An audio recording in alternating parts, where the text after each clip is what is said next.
अब देखिए आज का टॉपिक है हमारा आइसोबार्स। देखिए आइसोटॉप्स हम लोग पढ़े थे। आइसोटॉप्स में क्या था, सेम एटॉमिक नंबर था, मास नंबर डिफरेंट था। यहाँ पर क्या होगा, डिफरेंट एलिमेंट्स का मास नंबर सेम होगा, एटॉमिक नंबर डिफरेंट होगा। ठीक है, जैसे देखिए आर्गन, पोटेशियम और कैल्शियम 18, 19, 20 सबका मास नंबर जो होता है 40 होता है। तो मास नंबर 40 होगा तो ये कितना हो जाएगा, उसमें डिफरेंस, इसमें 22 न्यूट्रॉन, इसमें 21 न्यूट्रॉन है, इसमें 20 न्यूट्रॉन। नंबर ऑफ न्यूट्रॉन, अरे न्यूट्रॉन्स का लफड़ा है यहाँ, है ना। लेकिन तो ऐसे सेट को हम लोग बोलते हैं आइसोबार, जिसमें मास नंबर सेम हो और एटॉमिक नंबर डिफरेंट हो। नेक्स्ट एक होता है आइसोटोन्स। एग्जांपल भी याद रखिएगा, आर्गन और पोटेशियम और कैल्शियम तीनों का, है ना, क्योंकि वो सब अकेला तो ज्यादा नहीं होता है, कम ही होता है। ठीक है ना। अब देखिए आइसोटोन्स क्या होता है। आइसोटोन्स है जिसका नंबर ऑफ न्यूट्रॉन्स सेम हो, डिफरेंट एलिमेंट हो जिसका नंबर ऑफ न्यूट्रॉन्स सेम हो।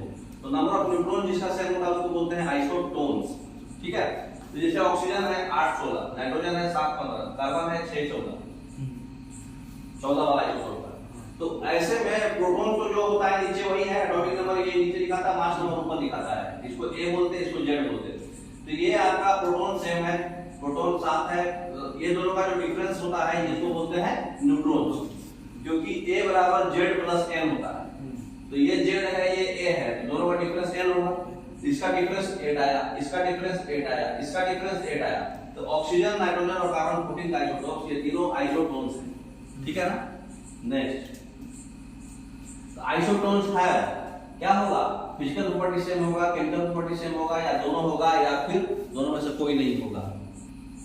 तो बताइए, अभी आपको एग्जांपल हम दिए हैं, क्या दिए थे, कार्बन, ऑक्सीजन और नाइट्रोजन, तीनों का अलग प्रॉपर्टी है, फिजिकल भी अलग है, केमिकल भी अलग है। तो आप एग्जांपल से भी समझ सकते थे कि दोनों में से कोई नहीं होगा, है कि नहीं। तो आइसोटोन्स का डी ऑप्शन हो जाएगा। अब बताइए आइसोटोन्स है क्या होता है, सेम नंबर, न्यूट्रॉन सेम होता है, तो सी ऑप्शन हो जाएगा।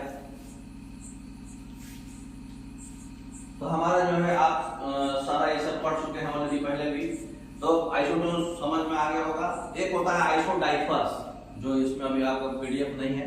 आइसोडाइफर्स जो होता है आपको हम अगले क्लास में बता देंगे। ठीक है, ओके, थैंक यू।